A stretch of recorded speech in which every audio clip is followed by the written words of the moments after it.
What's up YouTube, JamieTheKid00 here, coming to you guys with a wind-up deck profile. I know it's something a little different for the format. I've got locals coming up tomorrow, and I figured I'd do a deck profile while I'm brainstorming the deck, before the actual event, before I make any changes, and because, to be fair, my deck profiles get more views than my tournament diaries.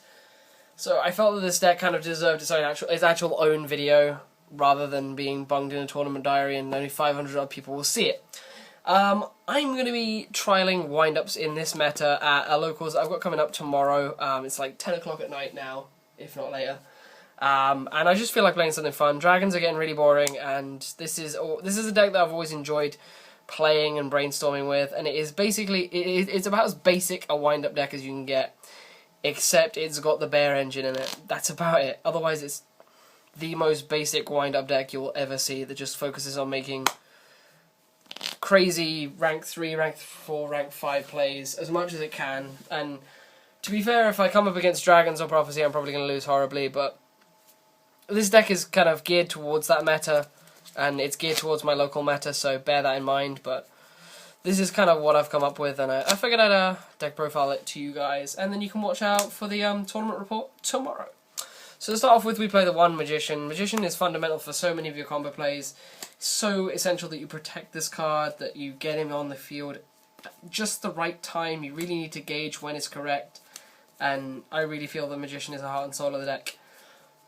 In a way, it's the heart and soul of your combos. I was just kind of saying it's the heart and soul, and then looking at the next 3 cards that I'm about to show you.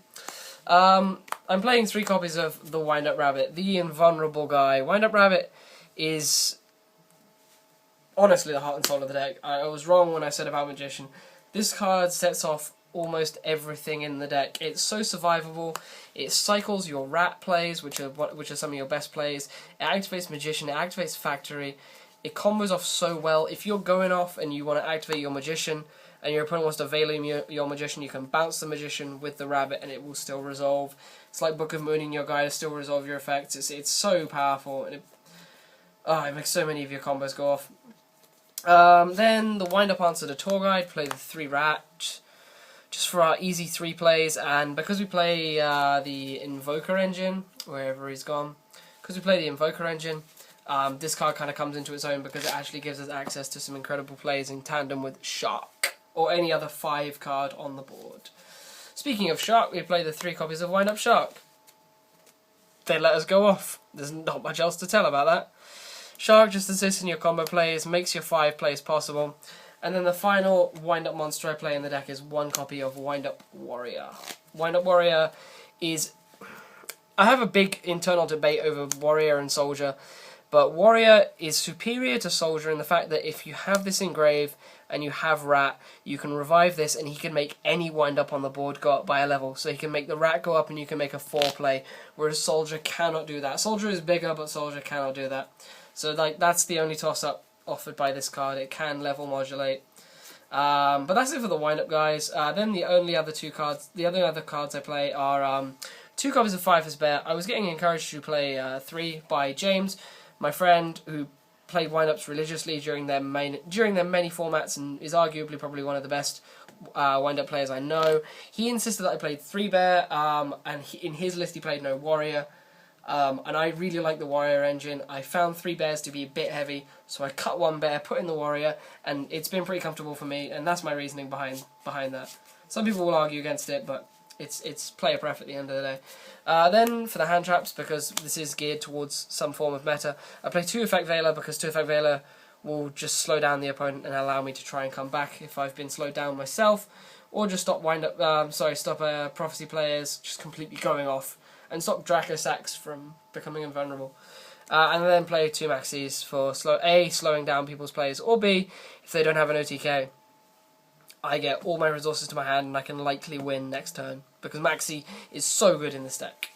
So that is our monster lineup. I cannot honestly remember how many it is. I think it's, at a guess, 16 or 17 monsters. Can't honestly remember. I think it's 17. Then for the spells, we play the basic trinity of Reborn, Darkhold, and Storm. And we also play 1 copy of Book of Moon because of how powerful it really is this format. It allows a U to get around Veilers. Well, it lets your Magician get around Veilers. It doesn't really help your Rats, sadly, because they have to change their battle position. But it lets you get around Veilers, and it also is incredibly useful against your opponent's decks. Like, this is so good against Jaug and Kaiku things, and it's so good against your opponent's big monsters that they're going to bring out with dragons, and it just deals with so many different things, and in the worst case scenario, it can be used as a battle trap. So Book of Moon is very good this format. And then for my 3-offs, I play 3 copies of Mystical Space Typhoon. You need to remove that back row if you're playing against someone who plays back row. Of course, against dragons and things like that, these come straight out, but against every other deck, they're still pretty good. I then play 3 copies of Fire Formation Tenki, because it gets us into our bears and our rabbits, and rabbit is something you really need to get into pretty quick. And then I then play 3 copies of like the power spell of the deck, Wind Up Factory. Then the traps are pretty standard. They're just mass destruction power traps. Play 3 copies of Compulsory Evacuation Device, because in an Xyz era, which we're in, this is the nuts, and that's all I need to say. It's so good against dragons. You have to play it in the main, and then all the other rogue decks, this just mashes, because they have to commit so many resources into their Xyz plays. You can just ping it away like it's no one's business. I then play double Mirror Force, Mass Destruction, double Torrential, Mass Destruction, and then 1 Warning and 1 Judgment. A to make my players go through, B to stop Gores, C to stop big monsters that I otherwise can't stop. Well, I otherwise don't have the other traps for. This just stops plays dead. So, yeah, that is the main deck. The extra deck is fairly standard. There is some techie stuff, but there isn't that much to tell. I'm playing 1 Acid Golem over Leviathan Dragon, because there are quite a few big 2/5, 2/6 monsters in the meta right now, so I felt that Leviathan Dragon was kind of losing his touch, so I feel that Acid Golem was probably the more effective card. I then play 1 copy of number 46 Fortune Tune. This is another card that was recommended to me by my friend James.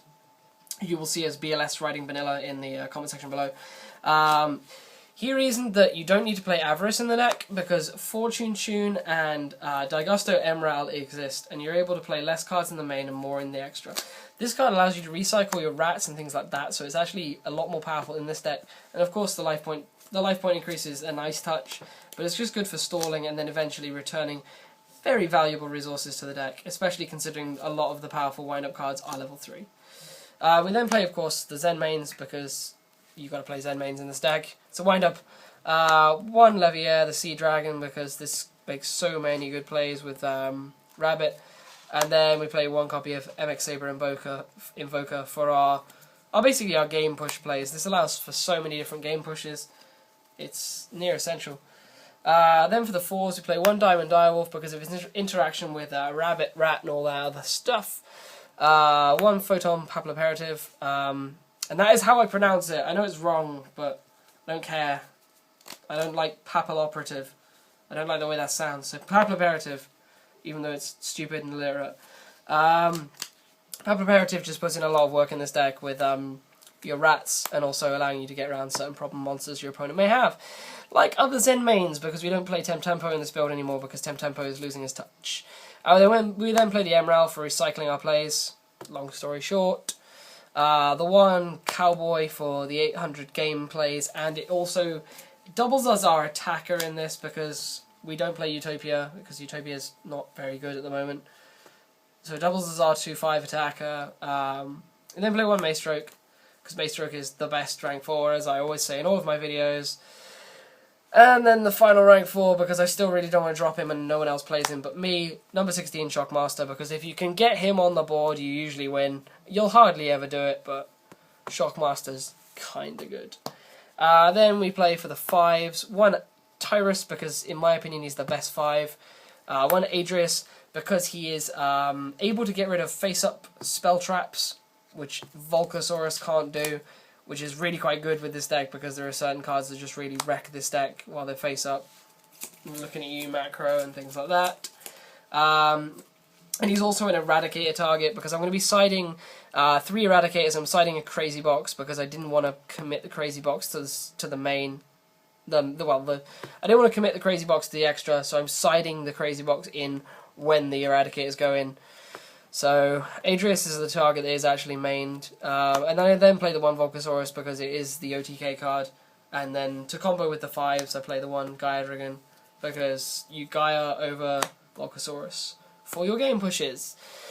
But yeah guys, that's my new wind-up list. This is what I've been kind of toying around with. I know it's not perfect, and I know wind-ups are really not top tier at the moment, but it really is in the spirit of fun that I'm playing this deck, and I'm hoping to have a bit of fun with it tomorrow. And if any of you guys are watching this who are going to be at the locals tomorrow, please don't side deck accordingly. I know I'm taking a risk of putting this up, but don't be dicks. But yeah, I hope you've enjoyed. This has been Jamie the Kid 00 with something mildly original, I guess, because you've been complaining about dragons. And I'll see you guys next time. Peace out. Bye.